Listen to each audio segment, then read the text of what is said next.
Spelling is just a term that horse trainers, people in the industry use for resting a horse.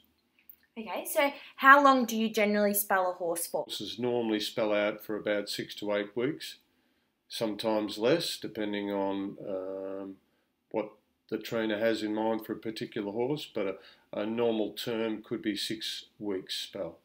Okay, so spelling is obviously important at every age, but why more so in 2-year-olds? Well, they're still growing and developing, so 2-year-olds need more time.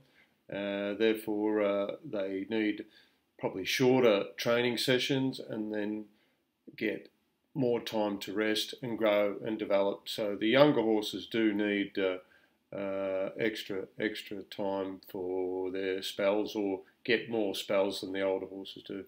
Okay, so how many runs of preparation do you give an equine before a spell? It's hard to determine. Older horses obviously can stand longer preparations. Younger horses may only stand one run. Then the next preparation they might stand 2 or 3 runs. Preparation after that they stand more runs. But trainers know how long, or normally know how long they want to give a horse in a preparation, and how many runs they'll give it. It's hard to determine. I mean, a spring horse might last 6 runs. He may have a definition of preparing a horse to go to a Caulfield Cup or a Melbourne Cup. There may be 6 runs that trainer wants to give to peak it at the Melbourne Cup. So it's all a little bit different. A 2-year-old might only have, as I say, 1 run and then need a spell. It's hard to predict how many runs you can actually give a horse in a preparation, but as they get older, they do stand longer preps. Okay, so do some horses spell better than others? Yeah, no, that's true. Some horses need, don't spell well at all, and therefore they do better in a stable. It's hard to determine how much a horse will do until you really spell them out how well they do. So they definitely do different. Not every horse will spell the same way or rest out the same way. So there are differences in how long they might need to spell out for.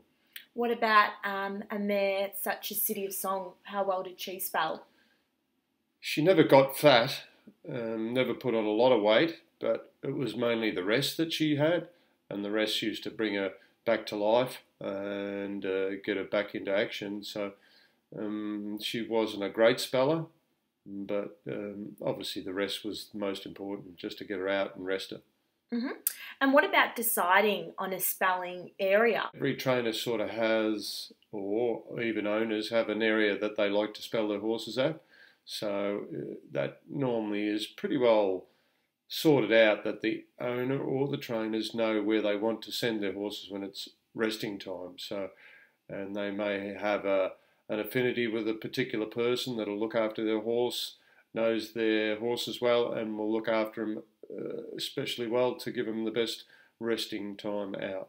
Is there a better time of the year to be spelling? Yeah, the best time to be spelling is always spring, but normally better horses are in training and getting going. If you wanted to rest a horse, get them to do well, spring is always the best time to get them out and rest them. But funny enough, that's the time when they're always in work. Mm-hmm. I guess, I mean, in winter it can be a bit harder to get horses to do well. It's cold, and it can often be wet, so they're not always at their best spelling in the winter in Victoria. So I guess Queensland's a good place to winter horse, spell horse, but then you come back to Victoria in the spring, summer and autumn, they will always spell well, but winter is a little harder for them to spell in Victoria because of the climate. Mm-hmm.